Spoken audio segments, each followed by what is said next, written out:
குருவே சரணம். தெய்வீக ஆன்மாக்கள் அனைவருக்கும் வணக்கம். நம்முடைய உடல் நமக்குள் இருக்கக்கூடிய அதிகமான சூட்டை சமாளிப்பதற்காக, உடலில் ஏற்படக்கூடிய நச்சுப் பொருள்களை தடுப்பதற்காக நம்முடைய உடலே அதற்கு தேவையான நீர்த்தன்மையை உருவாக்கி கொள்கின்றது. அதுதான் சளி என்கின்ற நீர்த்தன்மை. இது நம்முடைய உடலிலிருந்து சரியான முறையில், நிலையான முறையில் வெளியேறினால் அது ஆரோக்கியத்தை அதிகப்படுத்தி கொடுக்கும். முறை தவறி கையாண்டோமேயானால் நிச்சயமாக அது ஆரோக்கிய சீர்குலைவை ஏற்படுத்தி கொடுக்கும். நாம் எப்பொழுது இயற்கையான வாழ்வியல் முறையிலிருந்து எதிர்மறையான வாழ்வியல் முறையில் செயல்படுகின்றோமோ அப்பொழுது நிச்சயமாக உடலில் உபாதைகள் ஏற்படும் என்பதை நாம் உணர வேண்டும்.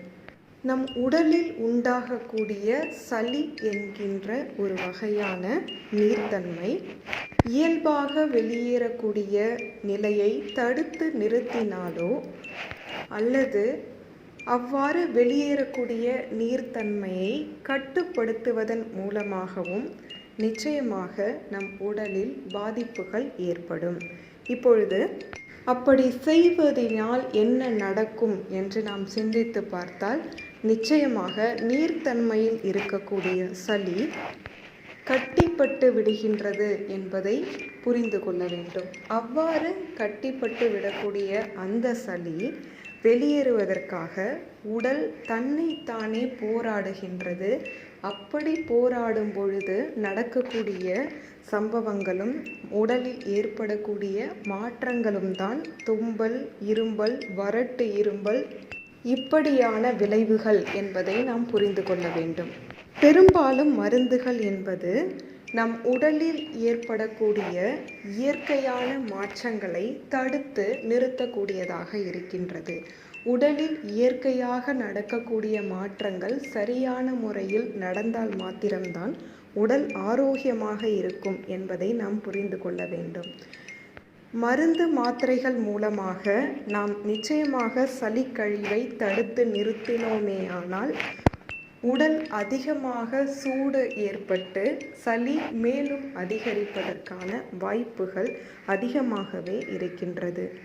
உடலில் சளிக்கழிவு தேங்கி இருக்கும் பொழுது அது சரியான முறையில் வெளியேறாமல் இருந்தால் தொந்தரவு இல்லாதது போல் தெரியுமே தவிர, ஆனால் கழிவு என்பது உடலுக்குள்ளேதான் தேங்கி இருக்கின்றது என்பதை நீங்கள் உணர வேண்டும். கழிவுகள் என்றால் என்ன? உடலிற்கு தேவையில்லாத பொருள்கள்.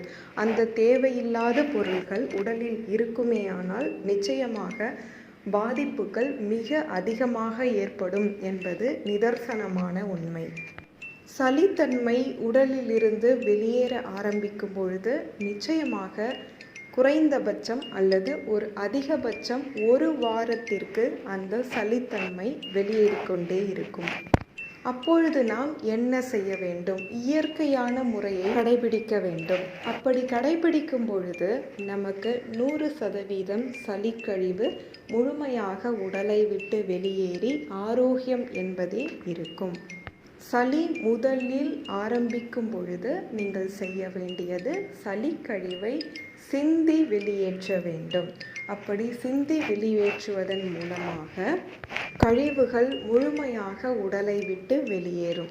அது மட்டும் இல்லாமல் சளி பிடித்து 2 நாட்கள் நீங்கள் இப்படி சிந்தி சளியை வெளியேற்றினால் நிச்சயமாக ஆரோக்கியம் பெருகும். சளிக்கழிவுகள் முழுமையாக வெளியேறும். அதன் மூலம் இதுவரை காணாத ஒரு புத்துணர்ச்சியை நீங்கள் உணர முடியும்.